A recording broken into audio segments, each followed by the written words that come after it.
नमस्कार, जी न्यूज में आपका स्वागत है। आज हम बात करेंगे सीएए के बारे में। जैसा कि आप सभी को पता है कि 11 मार्च 2024 को देश में सीएए लागू कर दिया गया और लागू होने के साथ साथ ये विवादों से भी घिर गया। हालांकि सीएए का विवादों से 2019 से नाता रहा है। जब से 2019 से राष्ट्रपति से इसे मंजूरी मिली है, तब से चाहे वो जामिया मिलिया इस्लामिया से लेकर के शाहीन बाग तक का विरोध प्रदर्शन हो, चाहे वो लखनऊ से असम तक का विरोध प्रदर्शन हो, सीएए विवादों में ही रहा है।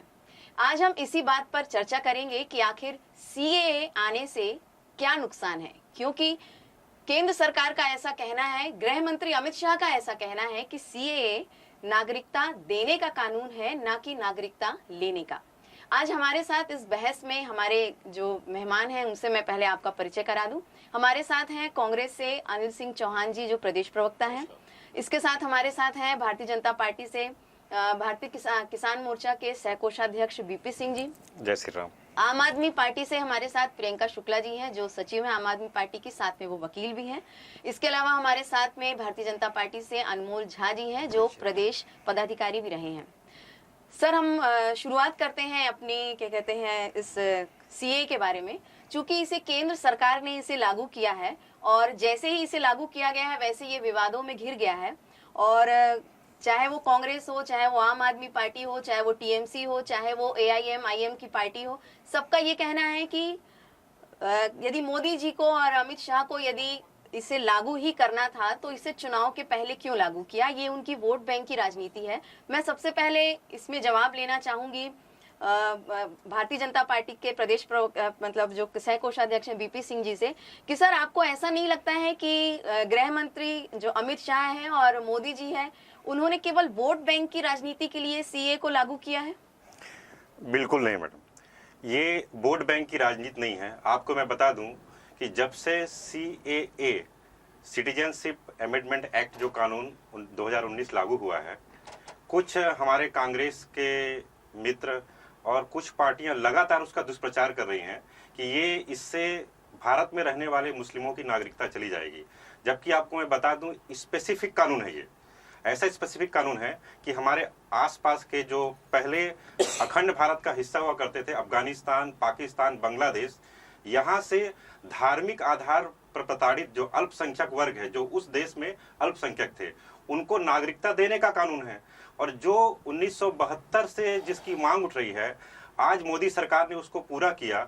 ऐसे 19 लाख लोगों को ये नागरिकता मिल सकती है, जो हमारे देश में या तो वो 6 जो हमारे समुदाय, सिख समुदाय, जैन, पारसी, हिंदू और बौद्ध है, इनको नागरिकता देने का कानून है। लेकिन ये विचार पूरे देश में शाहीन बाग जैसा आंदोलन खड़ा किया गया कि इससे भारत में रहने वाले मुस्लिम समुदाय की नागरिकता चली जाएगी। इसी दुष्प्रचार का परिणाम था कि इसको लागू करने में समय भी लगा और लोगों को समझाने में भी लगा। एक बार फिर से जैसा सदन के पटल में अमित शाह जी ने कहा है, ये नागरिकता देने का कानून है। और चैनल के माध्यम से मैं भी कहना चाहता हूँ, ये तो नागरिकता देने का कानून है, किसी के छीनने वाली कोई बातचीत ही नहीं है। तो बेवजह का विवाद खड़ा करके ये देश में एक माहौल को खराब करने की बातचीत की जा रही है। मैं कांग्रेस से हमारे साथ अनिल सिंह चौहान जी हैं, मैं उनसे जानना चाहूंगी कि अमित शाह लगातार चैनलों पे कह रहे हैं कि ये नागरिकता देने का कानून है, ना कि छीनने का कानून है। तो आप लोग इस मैटर को इतना आप लोगों ने हवा क्यों बना के रखा हुआ है?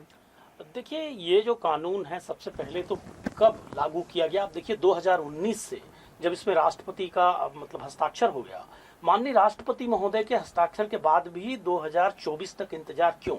जब आचार संहिता की स्थिति ये थी कि हो सकता है 8 मार्च को लागू हो जाए, 11 मार्च को लागू हो जाए, पर क्या कारण था कि वो लगातार आचार संहिता पीछे जाती रही और ठीक एन चुनाव के पहले इसको किस तरह से प्रस्तुत किया गया भारतीय जनता पार्टी द्वारा? क्या ये वर्ग संघर्ष की स्थिति को पैदा नहीं करता? क्या एक धार्मिक उन्माद का वातावरण इस देश में और प्रदेश में बनाने का प्रयास नहीं किया गया? और अगर आज आचार संहिता लागू हो जाती है 2 दिन बाद, तो देश में लॉ एंड ऑर्डर की स्थिति को कौन संभालेगा? क्योंकि सब कार्यवाहक स्थिति में रहेंगे और हम सब जानते हैं कि जब कार्यवाहक प्रधानमंत्री, कार्यवाहक गृह मंत्री हो, तो बड़े स्टेप्स और नीतिगत फैसले करने का उनको अधिकार नहीं होता। तो ऐसी स्थिति में जब देश चुनाव की कगार पर खड़ा है, लोग महंगाई की बात कर रहे हैं, बेरोजगारी की बात कर रहे हैं, भूखमरी की बात कर रहे हैं, पेट्रोल डीजल के दामों की बात कर रहे हैं, 2 करोड़ नौकरियों की बात कर रहे हैं, अच्छे दिनों की बात कर रहे हैं, 15 लाख खाते में आने की बात कर रहे हैं, तो क्या ये सुनियोजित ढंग से इसको डाइवर्ट करने की कोशिश नहीं है कि बेसिक मुद्दों से जनता का ध्यान भटक जाए और हम एक नई उलझन लाकर जनता के सामने उसको हिंदू मुसलमान के नाम पर फिर लड़ाने का प्रयास करें? दूसरी बात, आपने देखा होगा कि इस कानून को ये कहा जा रहा है कि जो 2014 के बाद जो लोग बाहर से आए हैं वो मुसलमान को छोड़कर मुसलमानों को उनको हिंदुस्तान की नागरिकता दी जाएगी। पर बहुत बड़ी स्थित संख्या ऐसे लोगों की है जो बहुत पहले आए हैं लेकिन उनके पास कोई डॉक्यूमेंट्स नहीं है कि वो हिंदुस्तान पहले से आ गए हैं। तो और दूसरी बात, जो हिंदुस्तान में हिंदू हैं उनके लिए आप व्यवस्था नहीं कर पा रहे हैं। हिंदुस्तान भुखमरी के मामले में 55-52 नंबर पर चलता था, आज 185 देशों में 156वें नंबर पर आकर खड़ा हो गया है, जहां मुफ्त अनाज दिया जा रहा है। ऐसी स्थिति में क्या उनको हम रोजगार दे पाएंगे, भोजन दे पाएंगे, शिक्षा दे पाएंगे? ये एक बड़ी चुनौती है। इसलिए मैं मानता हूं कि देखिए, ऐसा सेंसेशन पैदा करने की बजाय यहाँ भारतीय जनता पार्टी की केंद्र सरकार को जनहित के मुद्दों पे बात करनी थी और उन मुद्दों पे जवाब देना था। इस तरह की छद्म राजनीति देश के लिए घातक है। आपको ऐसा क्यों लगता है कि ये हिंदू और मुस्लिम को लेकर के किया जा रहा है? क्योंकि जब से मोदी जी की सरकार भारत में है तब से इतने बड़े बड़े फैसले भारत में हुए हैं जो ऐतिहासिक हुए हैं। आपको ऐसा क्यों लगता है कि हिंदू मुस्लिम को लेकर के ये सीए किया जा रहा है? देखिए, ये भारतीय जनता पार्टी का शुरू से इतिहास है। चाहे वो गांधी जी की हत्या का मामला रहा हो नाथूराम गोडसे द्वारा, और नाथूराम गोडसे मुर्दाबाद भारतीय जनता पार्टी का कोई पदाधिकारी नहीं बोल पाता। भले मोदी जी वहां फूल चढ़ाने जाते हैं उनकी समाधि पर और बार बार कहते हैं मैं गांधी का अनुसरण करता हूं। और चाहे छत्तीसगढ़ के चुनाव हो या दूसरे प्रदेशों के, जब जब चुनाव आते हैं तो आप देखिएगा ये भारतीय जनता पार्टी जानती है कि 1.5 से 2% लोग अल्पसंख्यक हैं और उनके विरुद्ध बात करके 97-98% का वोट लिया जा सकता है, जैसे छत्तीसगढ़ में भी हमने देखा। और बट नेचुरल है कि कांग्रेस अपने मूल्यों से समझौता नहीं करेगी, दूसरे राजनीतिक दल जो सिद्धांत पे चलते हैं वो समझौता नहीं करेंगे और संवैधानिक व्यवस्था की बात करने लगेंगे। ऐसे में हम उनको डाइवर्ट कर देंगे कि ये मुस्लिम हितों की बात कर रहे हैं और हिंदू विरोधी हैं। और भारतीय जनता पार्टी इस मुहिम में काफी हद तक व्हाट्सएप यूनिवर्सिटी और दूसरे सोशल साइट्स और जो तथाकथित गोदी मीडिया है उसके माध्यम से वो इस कहीं ना कहीं मुहिम में सफल भी हो जाती है। और आज ईटी, आईटी और सीबीआई और ये धार्मिक उन्माद अगर आप छोड़ दें तो आप देख लीजिए कि भारतीय जनता पार्टी की स्थिति क्या हो। लेकिन देश में मुख्य मुद्दों से भटकाने के लिए हमेशा भाजपा की ये रणनीति रही है, जैसे अंग्रेजों की थी, फूट डालो और राज करो। उस बेसिक कॉन्सेप्ट पे भाजपा फूट डालो राज करो की नीति तो कांग्रेस की सबसे ज्यादा रही है। देखिए, ऐसा आपका मानना हो सकता है। अगर कांग्रेस की ये नीति होती तो 47 से देश आज तक यहाँ खड़ा नहीं होता और आज एक लोकतंत्र इस तरह से सेफ नहीं होता जिस तरह से आज चल रहा है कि जनमत से चुनी सरकारों को खरीद लिया जा रहा है। जिस तरह से आप देखेंगे कि ईडी, आईटी, सीबीआई के माध्यम से बड़े बड़े उद्योगपतियों को ब्लैकमेल करके चंदा वसूला जा रहा है। ऐसा क्या हो रहा है, 2 दिन पहले उनके यहाँ छापे पड़ रहे हैं और फिर वही उद्योगपति कई 100 करोड़ का चंदा भाजपा को दे रहे हैं। तो लोकतंत्र अगर सलामत नहीं होता तो आज तथाकथित एक चाय वाला देश का प्रधानमंत्री नहीं बनता और एक राउडी देश का गृहमंत्री नहीं बनता। तो कांग्रेस ने देश को संभालने का काम किया, सभी को अवसर देने का काम किया, एक ट्रांसपेरेंट डेमोक्रेसी को चलाने का काम किया। वकील अगर राउडी बोले तो सब पे एतराज है, जिसको इन्हीं की अदालत ने बाइज्जत बरी किया उसके लिए ये शब्द बिल्कुल भी आपत्तिजनक है। मैं इसका अपोज करता हूँ। एक वकील हो के आपको ये शब्द उपयोग नहीं करना चाहिए, क्योंकि शासन के रिकॉर्ड में ये बात है और भाजपा के प्रवक्ताओं ने भी कई बार इसको स्वीकार किया है। मैं आपकी जानकारी के लिए बता दूं कि राष्ट्रीय प्रवक्ताओं ने कहा है कि अमित शाह जी को सुनियोजित तरीके से राउडी बनाया गया था, लेकिन चूंकि बनाया वो गया था विधि ना, अभिलेखों में है बनाया कि गया था और राउडी आप थे। है में अंतर है ना भाई। मैं आज भी कह रहा हूँ, मैं तो कह रहा देश के हूँ, ऑनरेबल कम से कम कह रहा हूँ। पद की गरिमा रखनी चाहिए। नहीं, कोर्ट में ऑनरेबल जाने होम के मिनिस्टर पहले है, लेकिन राउडी थे। कोर्ट में जाने एक के राउडी पहले होम मिनिस्टर तक का सफर तय किया। नहीं, और कोर्ट इसके में जाने के ऑफिशियल पहले रिकॉर्ड है। मेरा और नहीं तो एतराज मैं ये किसी भी है विधिक कि मुकदमे कोर्ट के में लिए जाने तैयार के हूं। पहले आप कोई भी इल्जाम लगाइए, लेकिन एक बार जो कोर्ट से बरी हो गया तो उसके पहले के शब्दों का आप उपयोग नहीं कर सकते। आप उसको विधिक ढंग से प्रभावित नहीं, पूरी तरह से आपत्तिजनक यहाँ है। अधिवक्ता प्रियंका शुक्ला जी भी बैठी हैं। राउडी जो है वो जिला प्रशासन किसी व्यक्ति को उसके आपराधिक रिकॉर्ड के हिसाब से घोषित करता है और जिला दंडाधिकारी को एक पावर होता है और उन्होंने उसको राउडी घोषित किया था और वो खिताब कभी नहीं जाता। आप पूर्व राउडी हो सकते हैं, जैसे पूर्व गृह मंत्री हो सकते हैं, तो वो पूर्व राउडी थे। ये बात मैंने कही है और मैं इसको स्वीकार करता हूं और आज ऑनरेबल होम मिनिस्टर है, मैं उसको भी डिनाई नहीं कर रहा हूं। लेकिन एक उस व्यक्ति को जो कहते हैं कि मैं चाय बेचता था, देश के प्राइम मिनिस्टर हैं, और वो व्यक्ति जो ऑफिशियल रिकॉर्ड में राउडी था आज वो देश का ऑनरेबल होम मिनिस्टर है। ये डेमोक्रेसी की खूबसूरती है और इतने बड़े देश में जितनी इतनी विविधताएं हैं उसको संभाल कर कांग्रेस ने आज तक लाने का काम किया। मैं अनमोल झा जी से जानना चाहूंगी कि अभी हमारे साथी अनिल सिंह चौहान जी ने कहा कि जब कांग्रेस थी तो वो सब चीजों को राष्ट्र को लेकर के चलती थी, गांधी के विचारों को लेकर के चलती थी। जब से मोदी जी की सरकार आई है, ना अच्छे दिन आए हैं, ना कुछ भी नहीं हुआ है। तो क्या आपको ऐसा लगता है कि सीएए आने के बाद जो भारत का या जो देश का परिदृश्य है वो बदलेगा, लोगों को इससे परेशानी होगी? क्योंकि इसमें साफ कहा गया है कि ये तीन देशों से जो 6 धर्म के लोग आए हैं उनको नागरिकता देने का प्रावधान है। मेरे हिसाब से आपका क्या विचार है इसमें? सर, प्रथम तो आपका धन्यवाद, आपने मुझे मौका दिया। मैं माननीय अधिवक्ता जी से, प्रवक्ता जी से बताना चाहता हूं कि सर्वप्रथम एक चाय वाला भारत देश का प्रधानमंत्री है और ये हमारे लिए बहुत गर्व की बात है।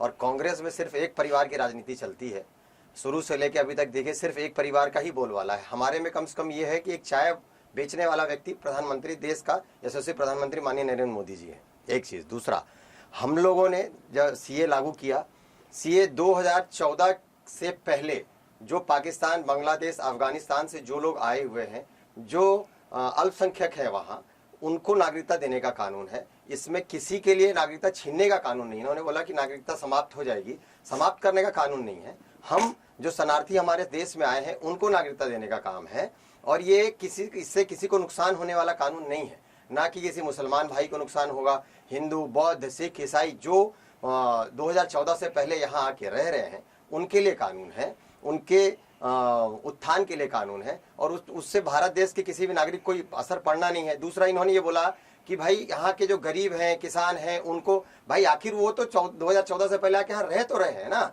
उनकी नागरिकता, उनका भोजन पानी रहने की व्यवस्था तो हो रही है ना यहाँ, वो तो रह रहे शरणार्थी बन के, तो उसी को आगे बढ़ाने का काम है। उनको हम अपने देश, भारत देश में शामिल करेंगे। और आप क्या बात करते हैं, मनमोहन जी जब आपके ऑनरेबल नेता प्रतिपक्ष थे पार्लियामेंट में, तो उन्होंने एक प्रस्ताव लाया था और प्रस्ताव लाके उस समय हमारे आडवाणी जी थे, उस समय आडवाणी गृह मंत्री जी आडवाणी जी थे, तो उनको लाके वो प्रस्ताव दिया था कि भाई हम चाहते हैं कि शरणार्थी, बांग्लादेश से जो शरणार्थी आए हुए हैं उनको हमारे भारत देश में शरण दिया जाए, उनको नागरिकता दी जाए।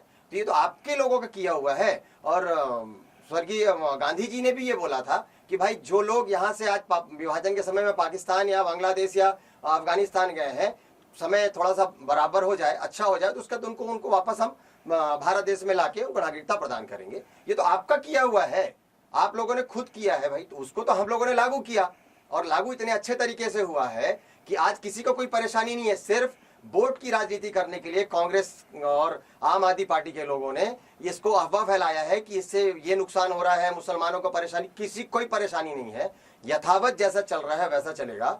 ये जो लोग बाहर से आए हैं उनको, जो शरणार्थी 2014 से पहले हैं, उनको नागरिकता देने का कानून। अनमोल जी, सवाल यहाँ पे ये है कि जो बाहर से जो 6 धर्मों के लोग हैं उनको केवल नागरिकता दी जा रही है, तो जो भारत में जो मुसलमान रह रहे हैं उनको डर क्यों सता रहा है? ये ऐसा विपक्षी ऐसा क्यों ये भ्रमित कर रहे हैं? देखिए, उसमें कानून को जब आप पूरा पढ़ेंगे तो उस कानून में ये साफ साफ लिखा हुआ है कि यहाँ के जो नागरिक हैं भारत देश के, चाहे वो मुसलमान हो या कोई भी धर्म जाति से हो, उनको कोई परेशानी नहीं है भाई। परेशानी किसी को भी नहीं है। ये तो कांग्रेस के द्वारा अफवाह फैलाया जा रहा है, गलत दुष्प्रचार किया जा रहा है कि भाई मुसलमानों को परेशानी हो रही। कहीं कोई परेशानी नहीं है, उसमें ये प्रावधान में है ही नहीं कि मुसलमानों को नागरिकता खत्म कर दी जाएगी या उनको यहाँ से निकाल दिया जाएगा। ऐसा तो है ही नहीं ना। जो भारत देश के है वो तो भारत देश के ही रहेंगे ना। अच्छा, एक चीज और है कि जिन लोगों को नागरिकता दी जा रही है, चूंकि ये ऑनलाइन पोर्टल के माध्यम से नागरिकता दी जा रही है, उनसे तो किसी भी प्रकार के पेपर भी नहीं मांगे जा रहे हैं, फिर डर किस चीज का? अनिल सिंह चौहान जी, देखिए, सबसे पहली बात तो मैं बता दूं कि अभी अनमोल भाई ने कहा कि मनमोहन सिंह जी नेता प्रतिपक्ष थे और मैंने पता नहीं कब उनसे कह दिया कि मुसलमानों की नागरिकता समाप्त हो जाएगी। मैंने कोई बात नहीं कही।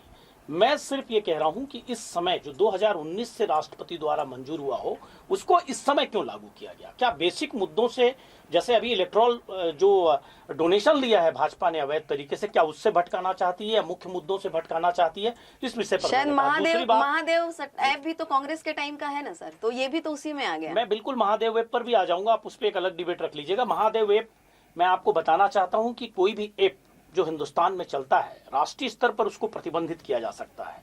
मुख्यमंत्री भूपेश बघेल जी के 6 ऑफिशियल लेटर अलग अलग टाइम में मैं आपको प्रस्तुत कर दूंगा, जो सूचना एवं प्रसारण मंत्री और प्राइम मिनिस्टर को लिखे गए कि आप इस ऐप को बैन करिए। उसके बाद भी महादेव वेब चलता रहा। दुबई में जाके राज्य सरकार गिरफ्तारी नहीं कर सकती। 16 स्टेट्स में छत्तीसगढ़ पुलिस ने रिकवरी की, गिरफ्तारियां की और कार्रवाई की महादेव वेब पर। एक सुनियोजित षड्यंत्र था कांग्रेस को बदनाम करने के लिए, जैसे अभी चल रहा है। दूसरी, मुझे आपकी एक बात पर आपत्ति है कि आपने कहा, विद्वान एंकर हैं, आप कह रही हैं कि विपक्ष ने ये भ्रम फैलाया। हमने भ्रम नहीं फैलाया, बिल्कुल फैलाया है सर हमने, भ्रम। देखिए आप एंकर हैं, आपको जी तटस्थ जी रहना चाहिए। जी बिल्कुल। विपक्ष ने भ्रम नहीं फैलाया। विपक्ष को भ्रमित करने वाली बात कहना मीडिया समूहों को शोभा नहीं देती। जहां तक मैं समझता हूं, आप विद्वान हैं, मीडिया को काम है कि बैलेंस करके चीजों को बताना। हम विपक्ष हैं तो हमारे राइट्स की रक्षा करना और ज्यादा आपका दायित्व है, क्योंकि लोकतंत्र का आप चौथा स्तंभ है। हमने भ्रम नहीं फैलाया, हमने सत्य को बताया। दूसरी बात, विपक्ष का काम है कि वो कठोर से कठोर प्रहार करे अगर सरकार कहीं पर भी किसी के हितों को प्रभावित करे। वो हमारी ड्यूटी है और हमने हमारी ड्यूटी की। अगर आप उसको भ्रम फैलाना कहती हैं तो मैं इससे बिल्कुल असहमत हूं। विपक्ष ने अपनी ड्यूटी निभाई और आज सरकार जिस तरह से भ्रमित कर रही है वो चिंता का विषय है। दूसरी बात, मैं ये नहीं कह रहा हूं किसी की नागरिकता समाप्त हो जाएगी। मैं सिर्फ ये कहना चाहता हूं कि बहुत से लोग हैं, आप कैसे उसको आइडेंटिफाई कर पाएंगे कि 2014 के पहले आया या 2002 में आया या 1970 में आके रह रहा है। और एक धर्म विशेष को टारगेट हम ना करें। हमको नीति ऐसी बनानी चाहिए जिसमें संतुलन हो। और क्या ऐसी नीतियां ठीक चुनाव के 2 दिन पहले, जिसमें बड़े बड़े प्रोटेस्ट, आपने स्टार्टिंग में ही कार्यक्रम में कहा कि बड़े बड़े प्रोटेस्ट हुए हों, ऐसी चीज को क्या चुनाव से 2-3 दिन पहले लाना जरूरी था? अरे आप 2020 में ले आते, 22 में ले आते। मतलब आपके पास अवसर होना चाहिए कि चीजों को आप बैलेंस कर सकें। दूसरी बात, समाज में जन जागरूकता अभियान चलाने चाहिए, बड़ी बड़ी संगोष्ठियां होनी चाहिए, विद्वानों का अभिमत लिया जाना चाहिए। तानाशाही लोकतंत्र में शोभा नहीं देती। और मनमोहन सिंह जी ने जो सुझाव रखा था, एक तो कभी नेता प्रतिपक्ष नहीं थे, मैं पहली बात बता दूं, लेकिन मनमोहन सिंह जी ने जो सुझाव दिया था वो अलग विषय था। हम आधार कार्ड लेके आए, हम डायरेक्ट टू बेनिफिट की स्कीम लेके आए, हम राइट टू फूड लाए, राइट टू इंफॉर्मेशन लाए। कांग्रेस ने इस देश में हमेशा आम जनता को अधिकार देने का काम किया, लेकिन उसकी थ्योरी अलग थी। और भाजपा जिस थ्योरी पे चल रही है वो तानाशाही और शक्ति का केंद्रीकरण करने का काम कर रही है। सीएम की नियुक्तियां दिल्ली के रिमोट से नियुक्त होती है, यहाँ विधायक सांसद सब दिल्ली से तय होते हैं।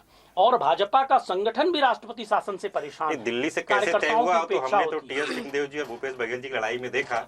अगर मेरे को मौका देंगे, 2.5 साल की राजनीति। एक बार सब बिल्कुल, सुन लेते हैं, उसके बाद आप मौका और ले लीजिए। सीए जब लागू करने की जब घोषणा हुई कि 11 मार्च 2024 से सीए लागू किया जाता है, तो इसके पहले चाहे वो टीएमसी की ममता बनर्जी, उन्होंने कहा चाहे मेरी जान चली जाए मैं इसे लागू नहीं होने दूंगी।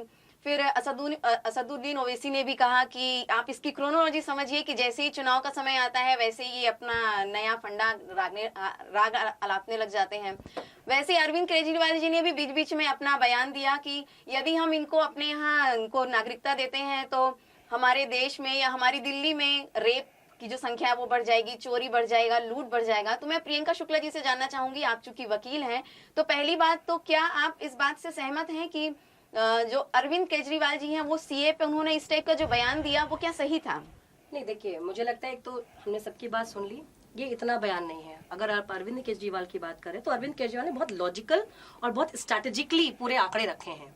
उन्होंने आंकड़ा रखा है कि आज देश के अंदर, हम बचपन से ना निबंध लिखते थे, ब्रेन ड्रेन, कि आपका ब्रेन जो है बाहर विदेशों में कैसे ड्रेन हो जा रहा है, उसको वापस कैसे लाया जाए, हम बचपन से लिखते थे इस ऐसे को। ये आज भी हो रहा है। 11 लाख से ज्यादा उद्योगपति बाहर जा चुके हैं। अगर आपकी किसी की कोशिश होनी चाहिए, सरकार की कोशिश होनी चाहिए। और अरविंद केजरीवाल ने कोई पॉलिटिक्स नहीं किया। अरविंद केजरीवाल ने अपनी चिंता जाहिर की है यहाँ के गृह मंत्री के सामने, और ये कहा है कि अगर आपको किसी को लाना है तो आप उनको वापस ले आइए। उन्होंने ये भी कहा कि ये बताइए, आज दिल्ली के बॉर्डर पर देश के किसान को रोक दिया जाता है, बड़ी बड़ी कीलें लगा दी जाती हैं, उन पे गोलियां चला दी जाती हैं। एक शहीद, कितने किसान जो 700 किसान पिछले प्रोटेस्ट में शहीद हुए, अभी शहीद हुए, उनको दिल्ली तक आने नहीं देते आप। लेकिन आप पाकिस्तानियों को लेकर के आएंगे, आप अफगानिस्तानियों को लेकर के आके बसाना चाहते हैं, आप बांग्लादेशियों को आके बसाना चाहते हैं, क्यों? और इसके आंकड़े कितने? इसके आंकड़े छोटे मोटे आंकड़े नहीं है। अभी बात हुई थी एक बड़े माइग्रेशन की, आपने भी तर्क दिया कि वो मनमोहन जी की सरकार में। देखिए, भारत पाकिस्तान जब बंटवारा हुआ उसके बाद से माइग्रेशन माइग्रेशन ऑलरेडी था, वो एक दौर था, माइग्रेशन हुआ, बहुत बड़ा माइग्रेशन हुआ। उसके बाद जब स्थिति स्तर आप कहीं सेट हो चुकी है, तो उस स्थिति में अभी हमने कल की कुछ न्यूज रिपोर्ट्स देखी, उसमें मीडिया के रिपोर्टर्स उनसे पूछ रहे थे कि आप बताइए कितने साल समय से रह रही हैं, तो कोई कह रहा था 5 साल से, कोई कह रहा 10 साल से। ये बात कर रहे 2014 के पहले जो आए थे, 2014 में भी हुए हैं, 5 साल पहले भी हुए, 10 साल से हो रहे हैं। जब से मोदी जी की सरकार है तब से 10 साल में घुसपैठ कैसी हुई? भाई पुलिस आपके पास है, बॉर्डर पे आप खड़े हैं, आपके लोग, आपकी सरकार है, आप हर चीज का क्रेडिट लेते हैं कि हमारे सेना के जवान अभी सेना के नाम पे वोट बैंक मांग रहे हैं, वोट मांग रहे हैं। तो ये सवाल बताइए कि 10 सालों में जो घुसपैठ हुई पाकिस्तानियों की, अफगानिस्तानियों की, बांग्लादेशियों की, क्या इसकी चिंता नहीं होनी चाहिए? एग्जाम्पल के तौर पर आपके घर के ठीक सामने एक ला करके पाकिस्तानी बांग्लादेशी किसी को बसा दिया जाता है, आप उस पर आपत्ति नहीं करेंगे? आप यहाँ तो हम अभी छत्तीसगढ़िया की बात चला रहे हैं, अभी सोच के देखिए, छत्तीसगढ़िया छोड़ दीजिए, पाकिस्तानियों बांग्लादेशी को लाने की बात चल रही है। ये क्यों चल रही है? ये छोटा मोटा आंकड़ा नहीं, 2.5 से 3 करोड़ लगभग गरीबी है वहां पे। 2.5 से 3 करोड़ लोग अगर आपके इस देश में आ जाएंगे तो उसका क्या इंतजाम होगा? आप अपने देश में बेरोजगारी दर उठा के देखिए, मुद्दा क्या था? यही जो चुनाव की बात जो बार बार हो रही है, वो यही बात हो रही है। मुद्दा था रोजगार, मुद्दा था महंगाई, मुद्दा था किसान, मुद्दा था किसान का एमएसपी। ये तमाम मुद्दों को दरकिनार करके आप सीए लाते हैं जब चुनाव का ठीक पहले का वक्त आता है। अब ऐसे में जब आप अपने घर के बच्चों को रोजगार नहीं दे पा रहे, जब आप अपने घर के किसानों को दिल्ली के अंदर घर में अपने घुस नहीं दे रहे, तो आप बांग्लादेशियों पाकिस्तानियों को लाके क्यों घुसाना चाह रहे हैं? उसकी सेफ्टी का कौन सवाल नहीं उठाएगा? और क्यों ना इस पे सवाल उठाया जाए? अगर किसी को लाना है, आप वापस लाना चाहते हैं, तो विजय माल्या को ले आइए जो भाग गया यहाँ से, जिसको आपने भगा दिया, नीरव मोदी को ले आइए, इनको तो आप वापस नहीं लाना चाह रहे। 11 लाख क्या कहेंगे आप इस मैटर पे, क्या कहेंगे आप? मैं मुझे 1 मिनट का समय दीजिएगा। मेरे मित्र चौहान साहब ने कुछ ऐसी बातचीत उठाई जिसका जवाब मैं देना चाहूंगा। उनका कहना यह है कि पत्रकार, गोदी मीडिया, मैं तो धन्यवाद देना चाहूंगा कि इसके पहले कम्युनिस्ट का जो वाद चलता था और जो पत्रकार थे वो जो नैरेटिव सेट करते थे पूरे देश में वही रन करता था। ये पिछले 10 सालों में जो राष्ट्रवादी पत्रकारों का एक जत्था हमारे देश में आया है और आगे बढ़ के उन्होंने पत्रकारिता को आगे बढ़ाया है, तो उनका धन्यवाद है कि कम से कम कोई भी नैरेटिव जो कम्युनिज्म का है पूरे देश में सेट नहीं हो पा रहा है। दूसरा बात, मैं इनका जवाब दे रहा हूँ, इनका जवाब दे दीजिए। मुझे जवाब नहीं, मुझे जवाब दीजिए। 3 करोड़ बाहर नहीं, इनका आंकड़ा गलत है। नहीं, इनका आंकड़ा गलत है। वो भी हमारे ही है। और विभाजन के समय में वो हिंदू वाले चले गए। नहीं देखिए, पाकिस्तानी नहीं, सुनिए, आज सुनिए, पाकिस्तान भाई नहीं है, पाकिस्तानी हमारा भाई नहीं है, कम्युनिस्ट भी नहीं है। आप मेरी बात को समझिए, बात का दूसरी तरफ डाइवर्ट कर रही है। एक एक करके सुनिए, एक एक करके सुनिए तो समझ मैं में इनका आएगा। आंकड़ा पहले ठीक कर दूं। 2.5 करोड़ 3 करोड़ की बात कर रही हैं, उसका जो डॉक्यूमेंटेड एविडेंस है 18,72,000 लोग 1972 से 2014 तक भारत में दिखाइए जो वो आप नहीं सुनिए ना, वो डॉक्यूमेंट आप नेट में सर्च करिए, आपको मिल जाएगा। वही तो बात है। सुनिए 2014 के बाद जो आ रहे हैं, अभी 5 साल पहले मैं उसकी बात कर रही हूँ। हाँ, उसके आगे आ रहा हूँ। 2014 के पहले के लोगों को बसाने की बात कर रहे बोलने का हैं, समय तो जबकि दीजिए। 10 सालों में आपने बहुत अरे सुनिए ना, मुझे बोलने का समय तो दो, आप जवाब दे, फिर वो बोली कहाँ पाएंगे, जवाब नहीं दे पाएंगे आपका। मैं एक मिनट, मुझे 1 मिनट का समय चाहिए, ज्यादा जवाब दीजिए।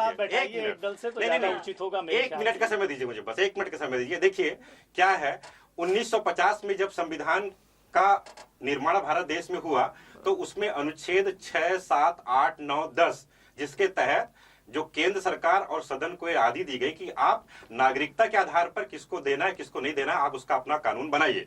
इसके बाद अनुच्छेद 11 में प्रावधान ये रखा गया कि सदन के दोनों पटल आने वाले समय में नागरिकता के संशोधन के हिसाब से अपना कानून को बना सकते हैं। अनुच्छेद 11 का उपयोग किया नेहरू जी ने सबसे पहले। 1955 में उन्होंने सीए लाया, सिटीजनशिप अमेंडमेंट, सबसे पहला कानून 1955 में लाया। भाई 1955 में नेहरू जी को लाने की आवश्यकता पड़ी ना, इसके बाद उसमें 6 बार संशोधन हुए और 6 बार संशोधन हुए और 31 अक्टूबर को एक नोटिफिकेशन गृह मंत्रालय ने जारी किया था जिसमें मेहसाना की एक मामला था जिसके तहत कलेक्टर को अधिकार दिया कि भाई देखो आप इनको नागरिकता देना है कि नहीं देना है। मेरी बात सुनिए, मेरी बात पूरा हो जाए, मेरा बात पूरा हो जाए, मेरा बात पूरा हो जाए। मैं सीए पे कर रहा हूँ, मैं सीए पे बात कर रहा हूँ, बहुत सुनियोजित मुझे सीए का बात करने दीजिए, मैं सीए की बात कर रहा हूँ। मुझे सीए का बात, अरे भाई मुझे पूरा कर लीजिए, सुनिए ना, मुझे बात पूरा कर लीजिए भाई। 1 मिनट देखिए, समय वीपी मांगा सिंह जी, हूं। आप डाइवर्ट मेरा कर रहे हैं एंकर विषय को। नहीं, मैं नहीं कर रहा हूं और भाई, मैं गोदी सीए की बात मीडिया कर रहा को हूं। जायज ठहरा के मैं आपने सीए की बात पहले कर ही रहा हूं। मर्यादा का देखिए, सुनिए उल्लंघन ना, कर दिया। अगर आप मेरे को बात पूरा नहीं करते मैं कैसे रखूंगा? की चापलूसी अरे आपने करें, रखा सर। ऐसी भाई, भांड मेरा मीडिया एंकर हिंदुस्तान को महोदय नहीं देखिए भैया, चाहिए। चापलूसी तो अभी तो 3 महीने पहले कांग्रेस सरकार थी, तो मीडिया एक कितनी एक चापलूसी करके करती थी, सुनिए भूपेश सर, बघेल जी, मीडिया वो वो आप खुद होता जानते है हैं। एक एक जो करके भाई, 3 मेरे को महीने बात पहले कंप्लीट कांग्रेस करने का मौका सरकार थी, दीजिए मीडिया ना। कितनी एक चापलूसीगिरी ज्यादा करती थी, वो तो आप सरकार खुद की जानते आलोचना हैं। करे। और आज जब वो भाषा लोकतंत्र पलटा का है तो आपको चौथा प्रॉब्लम स्तंभ हो रहा है, है। दिक्कत होना चालू हो लोकतंत्र गया की है। चाटुकारिता मैं- अच्छी बात चौहान नहीं साहब, है। सर एक एक चौहान करके साहब, सुनेंगे तो धन्यवाद समझ में चौहान आएगा साहब, मेरे को सर, समय एक एक देंगे करके मुझे, मैं सुनेंगे अपनी बात पूरी कर लूं क्या चौहान सबको साहब? अपना अपना समय मेरे रखिए। मेरे को ख्याल अपना से बात पूरा कर लीजिए। वीपी सिंह जी बहुत समय लिए। अरे मैं अगर नहीं आप लिया बिल्कुल भाई, मैं rewind बात करके ही पूरी इसको नहीं सर कर आप पाया। आपको भी समय देंगे दो सर, सुनने प्रवक्ता दीजिए। बोल चुके हैं, मैं नहीं समझता। मेरे को बात देखिए, पूरा आप कर लेने सबको दीजिए। अवसर देना चाहिए। हाँ, भाई मैं सीए का सबको समय मिलेगा, सुनने तो सीए का दीजिए बात आप। तो पूरा कर लूं मैं। लिमिटेड समय होता है और समय में मैं भाई, समझता हूँ मैं- सबका बराबर हो मैं गया। आपका 1910 मैं 55 47 बहुत सुन लिया हम लोगों ने। आखिरी 30 सेकंड बस उससे ज्यादा लूंगा, इसके बाद आप बीच में बोलना चालू कर दिए। आप घड़ी में समय देख लीजिए। 1955 में कानून आया, 6 बार उसमें संशोधन हुआ। 7वीं बार जब 2019 में इसका संशोधन किया गया तो स्पेसिफिक कानून है। देखिए क्या है कि अगर हम अफगानिस्तान की बात करें तो वहां पर 99% मुस्लिम है, हम पाकिस्तान की बात करें तो 97% है, बांग्लादेश की बात करें तो 91% है। अब बात यह है कि जहां पर मुस्लिम की मेजॉरिटी है वहां पर मुस्लिम तो प्रताड़ित नहीं होगा। ये कानून धार्मिक आधार पर नागरिकता देने की बात की जा रही है। वहां पे जो 6 हिंदू के साथ साथ बाकी की 5 कौम जो प्रताड़ित हुई धार्मिक आधार पर, जो वहां से छोड़कर भागे। आपने देखा होगा 2 साल पहले ही कैसे अफगानिस्तान से गुरगन साहब को सर में रख के सिख लोग भारत पे आए। अब अगर उन्हें नागरिकता नहीं दी जाएगी। दूसरी बात मैं आपको बता दूं कि 1955 के कानून में यह था कि 15 साल भारत में रहना चाहिए, उसमें अमेंडमेंट हुआ 11 साल। अभी मोदी सरकार ने 2019 में जो किया है उसमें 5 साल की किया, उन्होंने तो ईयर को घटाया है कि आप 5 साल का रिकॉर्ड दीजिए। यही तो हम कह रहे हाँ, बस हो गया, हैं, क्योंकि धन्यवाद। मोदी जी के समय में लोग आना शुरू हो गए। 10 साल से घुसपैठ हो रही है भाई, देश के अंदर। भाई घुसपैठ तो आप 1955 कलकत्ता से में हो रही, बांग्लादेशी जो सर, घुस मैं रहे एक- हैं। हाँ, घुसपैठ मैं नहीं होती तो आपसे ही बात 1955 में कानून नहीं बनता। मैं आपसे ही घुसपैठ बात कर नहीं रही तो हूँ। 1955 में घुसपैठ कानून नहीं तो बनता। मैं बता रहा बात कर रहे हूँ हैं। आज भाई सीए कानून 1955 में बना कि घुसपैठ तब से हो रही थी और तब से बाहर से आई हुई। इसके अलावा तो आप उसको राजीव कंटिन्यू गांधी- करना चाहते हैं इसके घुसपैठ अलावा को? राजीव गांधी जी का बयान है, मनमोहन सिंह जी का बयान है, उन्होंने कहा है, आप मनमोहन जी का पालन सदन के करना पटल चाहते में कहा हैं? है कि भाई जो उस देश में अल्पसंख्यक हिंदुओं के यहाँ की नागरिकता एक ही दी व्यक्ति को जाती बोलना है तो है, मेरे सदन के ख्याल पटल से में आप रिकॉर्डेड बात है। खत्म कर लें। आप बाद में इनका इंटरव्यू अलग से ले लीजिएगा। हाँ, नहीं, और- नहीं, मैं वो हमें आपकी नहीं बातों का जवाब मिलेगा, दूंगा ऐसे मैं। नहीं होना चाहिए। आपकी भाई बातों का आप जवाब क्वेश्चन दूंगा। करेंगे, जवाब तो सुनना पड़ेगा मैं ना। अनिल सिंह चौहान जी से बोलना चाहूंगी कि आपके क्या विचार है, आपका मतलब ऐसा क्या तकलीफ है आपकी जो आप इस सीए में आप बोलना देखिए, मैं चाहते हैं, आप पहले इससे भी सहमत नहीं इस है विषय पर स्पष्ट कर दिया कि 2019 में अगर राष्ट्रपति के हस्ताक्षर हो गए थे तो इस कानून को ऐन चुनाव के समय नहीं लाना था। एक दूसरी बात, आप घुसपैठ को वैलिडिटी दे रहे हो, Yes. वैधता दे रहे हो Illegal कि को घुसपैठ जायज है। आप कह रहे हो नहीं कि तो हमारे हिंदू यहाँ जो समाज आ जाएगा जाए- कहाँ ये बताइए? आप- 56 मुस्लिम देश है, देखिए, इतने अब क्रिश्चियन एक मिनट कम्युनिटी में देश मुझे है, बोलने तो दीजिए, हिंदू आगे बोल समाज चुके किस हैं। देश में जाएगा? भारत सर में नहीं आएगा। एक बार तो बोलने कहाँ दीजिए जाएगा? सर, बोलने दीजिए एक एक मेरे ख्याल से करके मुझे भी- बोलिए सर, आप बोलिए। मैं सिर्फ एक चीज कह रहा हूँ, यहाँ हिंदू मुसलमान सिख ईसाई की बात नहीं है। हर विषय को धर्म के आधार पर हम नहीं, जब हिंदुस्तानी ये हैं। कानून ही उस आधार पर है तो उसकी साहब, बात तो हम की लोगों जाएगी को सुन ना। लो आप, बोलने या आप दीजिए, अकेले बोलने इंटरव्यू दीजिए दे सर। देना। मैं सिर्फ ये कहना चाहता हूँ कि पहले हिंदुस्तान में जो जनता है और जो 20-20, 25-25 साल से हैं उनके लिए व्यवस्था है। आप कहते हैं कि 2014 के बाद भी जो आया है, मतलब परसों नरसों भी जो आया है हिंदुस्तान, वो घुसपैठ करके आ जाए, हम उसको नागरिकता नहीं, नहीं, दें। एकदम गलत बात है, बिल्कुल गलत बात है, नहीं, एकदम नहीं, गलत बात है। नहीं, नहीं, नहीं, गलत बात नहीं, ऐसा नहीं कहा, हमने कहा एकदम गलत बात है। 2014 से पहले जो गलत लोग बात आए है। मेरी गलत बात बात है रखने ये। दीजिए, उसके बाद जी, आप जी, लोग बोलिए। बात नहीं, करेंगे। ये तो गलत बात है, मैं गलत बोल बात रहे तो हैं। रोकेंगे कह अपन। रहा हूँ तीन हाँ। प्रवक्ता हो कि गए। बोलिए। जो व्यक्ति यहाँ हिंदुस्तान में अभी पहले से हमारे नागरिक हैं, हम हिंदुस्तानी हैं, उनकी व्यवस्था हो नहीं पा रही है। आपको ये आंकड़ा नहीं है कि घुसपैठिए कितने हैं, और घुसपैठियों का आंकड़ा ही होता तो हम भगा नहीं देते उनको। मैं सहमत हूं प्रियंका जी से कि 2.5 करोड़ से ऊपर घुसपैठिए हैं। आप इतनी बड़ी संख्या में, जो किसी किसी छोटे छोटे देश की जनसंख्या होती है कुल, उनको आप वैलिडिटी देने जा रहे हैं, और जो पहले से हिंदुस्तानी हैं उनको आप रोटी कपड़ा मकान और रोजगार की व्यवस्था नहीं कर रहे हैं। ये चिंता का विषय है। और ये कानून सीधे सीधे घुसपैठियों को वैलिडिटी दे रहा है, ये चिंता का विषय है। नहीं, मतलब मेरा कानून मेरा की ये धज्जियां कहना उड़ा रहे है हैं कि आप हिंदुओं धार्मिक को आधार अगर पर। नागरिकता दी जा रही तो और कांग्रेस ये के पेट में हिंदू दर्द क्यों हो रहा है मुसलमान भाई? से काम नहीं बनता। कांग्रेस के पेट में कानून भी हिंदुओं को कोई लेकर चीज हमेशा है। दर्द क्यों रहता क्या है? यही प्रॉब्लम है, अब आप बीच में चुनाव बोल आ रहे हैं। जाए भाई- तो हिंदू मुसलमान करके भाई, ही देश को भ्रमित किया जाएगा। पाकिस्तान, यही तो हम कहना चाहते अफगानिस्तान, हैं। बांग्लादेश के हिंदू तो मुस्लिमों को विश्व अगर में बहुत नागरिकता है, यहाँ नहीं दी जा रही तो लेकिन कांग्रेस के पेट में क्यों पाकिस्तानी, दर्द हो रहा है? अफगानिस्तानी, भाई, बांग्लादेशी को कांग्रेस आप और बुलाना आपको चाह रहे दर्द हैं। क्यों हो क्या रहा है? है, देखिए कांग्रेस हिंदू जाएगा कहाँ? मैं बताना चाह रहा हूँ, हिंदू कांग्रेस जाएगा कहाँ सरकार पूरे विश्व में? वोट की राजनीति करना चाहती है, और भारतीय जनता पार्टी कभी वोट की राजनीति नहीं करती। आपको दर्द हो रहा है। नहीं नहीं ये- बिल्कुल, ये मैं कह रहा हूँ बड़ी तकलीफ हमेशा की बात है कि हमेशा आज घुसपैठ को आप हमेशा लीगल कर रहे हैं। हमेशा कॉन्स्टिट्यूशन को मौन कांग्रेस कर रहे हैं, घुसपैठ हमेशा को लीगल बनाने कांग्रेस जा रहे हैं अल्पसंख्यक कि में मुस्लिम पाकिस्तानी समाज हमारे को यहाँ लेके जाए, क्यों चलती अफगानिस्तानी है? हमारे क्या पाकिस्तान हिंदू- नहीं, हिंदू- अल्पसंख्यक हिंदुओं आप को जीने समझिए, का आप अधिकार नहीं किसी है मतलब क्या? समझ नहीं पाए मैं चौहान जी हैं से भैया, पूछना चाहता हूँ। आप उसको थोड़ा पढ़िए अच्छे से और समझिए कहाँ उसके है? बारे में। राष्ट्र में जो देखिए, हिंदू हैं, जो शरणार्थी जो हमारे हिंदू भाई बहन सुरक्षा हो सुनिए, गई, बिल्कुल हो रही है, हिंदू बिल्कुल, भाई बहन है बिल्कुल। जो वहाँ प्रताड़ित हो रहे हैं, जिनके माँ छत्तीसगढ़ बहन में बेटियों के गौ साथ सेवा परेशानी की हो रहा गला काट कर हत्या सुनिए, हो जब जाती है। 2014 से जिले में अरे मुस्लिम जब 2014 से पहले पाकिस्तान से जो हिंदुओं को विभाजन लाएंगे, समय में उन डाइवर्ट हुआ था उनके बारे में है। जिनको क्या भाई उन्होंने छत्तीसगढ़ की तो आप सर, बात ही एक-एक मत करके करिए, बोलेंगे, वरना पिछले सर। 5 सालों का इतिहास में यहाँ पे खोल छत्तीसगढ़ दूंगा में एक-एक और करके डिबेट का बोलेंगे सिलसिला तो भ्रमित समझ हो में जाएगा। आएगा सर, एक-एक करके बोलेंगे तो और समझ में ऐसे में आएगा। पाकिस्तानियों अफगानिस्तानियों को देश में बुलाना बहुत गंभीर चिंता का विषय है। पहले हिंदुस्तानियों की बात चिंता का होनी विषय चाहिए, केवल इतना है हिंदुस्तान की कि बात होनी मुस्लिमों को चाहिए क्यों नहीं बुलाया जा और रहा? हिंदू मुसलमान के नाम पर देश को बांटना बंद करिए और इस तरह की घटनाओं से देश टूटेगा, बिखरेगा, कानून की धज्जियां उड़ेंगी और ऐन चुनाव के समय इस तरह का प्रयोग देश के लिए घातक है। बिल्कुल मैं नहीं है। प्रियंका ये शुक्ला जी से हमेशा बात करना हमेशा बात चाहूंगी। एक करते हैं कि मिनट सर। धर्म के आधार दो पे मिनट सर और एक लोगों को मिनट भी सर समझ एक लिया मिनट DP सिंह सर जी। मैं प्रियंका शुक्ला जी से एक बार कहना चाहूंगी कि मैम मैं पहली बात तो एंकर हूं और जहां गलत होगा वहां बिल्कुल टोकना मेरा फर्ज बनता है। नहीं, नहीं, ठीक है, बिल्कुल। इसलिए 3 प्रवक्ता यहाँ पे नहीं है। पहली बात तो मुझे आपकी इस बात पे कड़ी आपत्ति है। ठीक है, आप आपने अभी वही बोला। सर सुनिए, पूरा आप क्यों हो रही है? नहीं, नहीं, आप आप आम सत्ता आदमी पे पार्टी सवाल से उठा आए दी हैं, ना, आप विपक्ष अपना को आपने पार्टी- भ्रमित करने की बात करके अपने मैं- आप को नहीं, आपको तसल्ली भ्रमित रखना करके है। नहीं, मेरा काम है ये जो आरोप दोनों लगाना तरफ आपका रख काम करके नहीं है, मेरा ये लोग काम है आरोप और लगाना। दोनों तरफ की बात मैं आप करूंगी। सवाल करिए, हाँ, राम तो जवाब देंगे। आप ये नहीं बोलिए कि 3 प्रवक्ता यहाँ पे बैठे वैसे ही हैं, आपने ठीक है सवाल किया ना, आरोप लगाया। तो आप इस टाइप से नहीं बोलिए कि यहाँ पे 3 प्रवक्ता है। मैं प्रियंका शुक्ला जी से बोलूंगी कि आप क्या विचार है आपके सीए के, आखिर आपको इतना पेट में दर्द क्यों है? अब यही दिक्कत है जो आपने बोला ना, पेट में दर्द। हाँ, हमारे क्यों पेट है? में दर्द नहीं है। आपके घर पे कब्जा करवाए पाकिस्तानियों को, आपको कैसा लगेगा? आपके घर पे कब्जा करवा दिया जाए बांग्लादेशों को, कैसा लगेगा? आपके पेट में भी दर्द तो होगा। नागरिकता दे रहे हैं आप ना? नहीं, सुनिए ना, आप बात समझिए, मैं वही कह रही हूँ। आप ये बताइए, अभी मैं फिर कह रही हूँ, पाकिस्तान, अफगानिस्तान, बांग्लादेश, ये कौन से देश हैं? ये बेहद गरीब।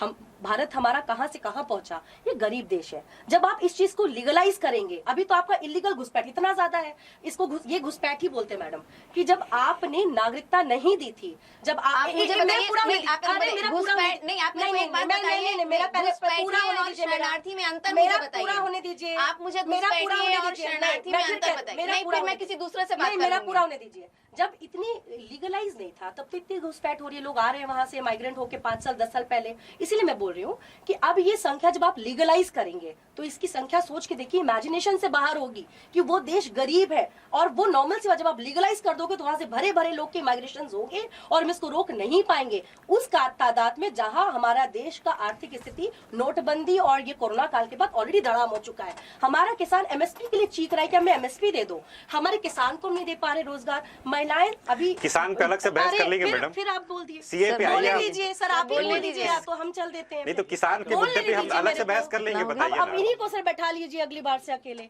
मेरा कहना है, जब आप भैया बताइए, मेरे पास मेरे बच्चे होंगे अगर, तो मेरे बच्चों को मैं पहले खाना दूंगी, फिर मुझे लगता है कि अगर बगल में कोई रो रहा होगा उसको भी खाना दूंगी। ऐसा नहीं कि बांग्लादेश रुको इधर आओ तुमको खाना देंगे। पहला तो हमारा कर्तव्य बनेगा जो हमारा बच्चा, उसका पेट पूरी तरह से भर जाए, उसका अच्छा सा पालन पोषण हो जाए, वो बड़ा हो जाए, उसको रोजगार मिल जाए, हमारे किसान आगे बढ़ जाए, उसके बाद हमारी कुछ और प्रायोरिटी होती है। आज पाकिस्तानियों को आप बसाने का काम कर रहे हैं। जब इलीगल था तब तो इतना ज्यादा हो रहा था घुसपैठ, जब लीगलाइज कर दोगे तो कितना ज्यादा घुसपैठ होगा। तो ठीक है, ये आपका सोचने की बात है, घुसपैठ ये का सवाल चिंता- है। मैं अनमोल झा जी से जानना चाहूंगी कि सर इस घुसपैठ के मामले में आप क्या बोलना चाहेंगे? देखिए, मैं अपनी सहपाठी बहन को बताना चाहता हूं कि ये कानून है 2014 से पहले, मैं फिर बोल रहा हूं, 2014 से पहले जो शरणार्थी आए हैं भारत देश में उनको नागरिकता देने की कानून है ना कि 2014 के बाद अभी जो लोग आए हैं उनको कैसे आइडेंटिफाई करेंगे आप? अच्छा, आइडेंटिफाई। सुनिए ना भाई, आपके पूरा नियम है, आप पढ़िए जाके, उसमें बहुत सारे नॉर्म्स हैं उसमें, उस हिसाब से आइडेंटिफाई किया जाएगा। और आज इनको दर्द इसलिए हो रहा है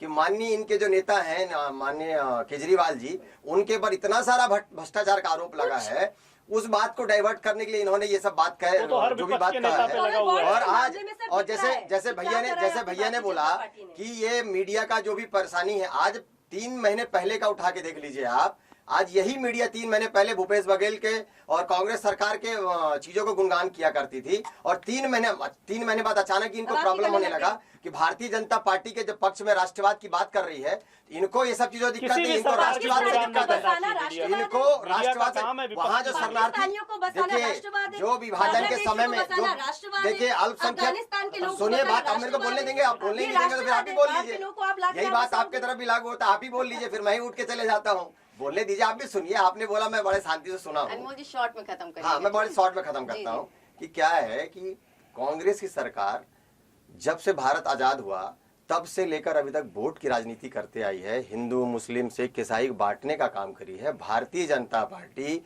ये बिल लाकर ये साबित कर रही है कि भारतीय जनता पार्टी को वोट से कोई सरोकार नहीं है, देश सर्वप्रथम है।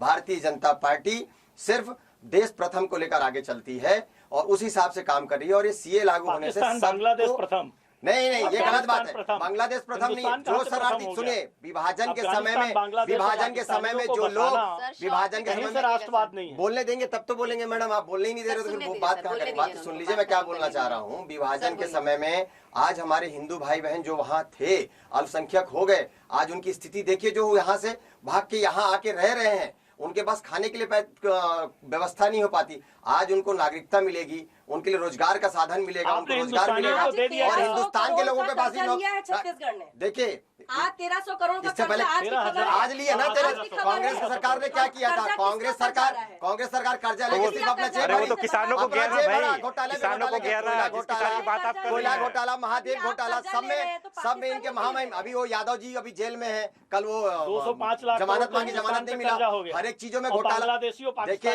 भाजपा कम से कम कर्जा लेके जनता की सेवा कर रही है, कांग्रेस ने कर्जा लेके अपना जेब भरा।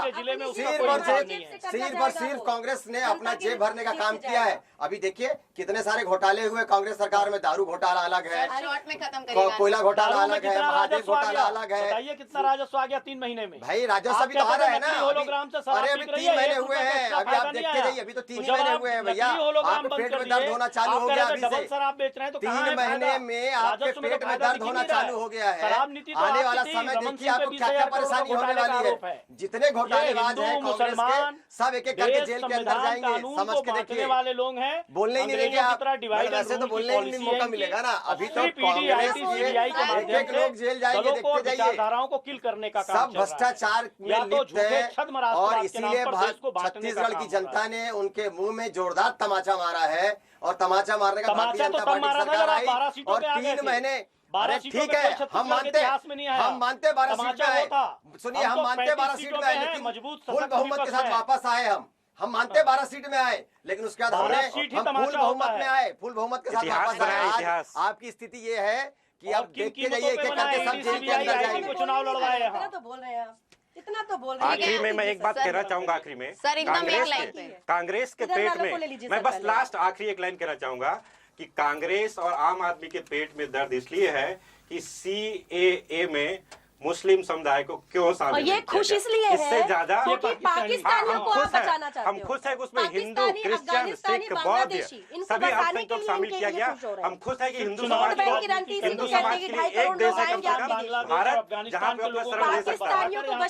भाई देखिए, ये पाकिस्तानियों को नहीं बसा रहे हैं, ये गलत धारणा है। 1947 से होता आ रहा है। देखिए सुनिए, जो इनके मणिशंकर अय्यर जी बांग्लादेश, पाकिस्तान, अफगानिस्तान, जो लोग हमको चुनाव कराया जाए, जो हिंदू भाई हमारे शरणार्थी थे जो वहाँ से यहाँ आ गए विभाजन के समय में, सुनिए ना, मालदीव देश विरोधी है, एक दिन में कंगाल हो गया, एक दिन में कंगाल। मैं बोलना चाहता हूँ, ये जो बता रही है पाकिस्तानियों को, मतलब आप देश विरोधी बात कर रही है आप सीधा सीधा।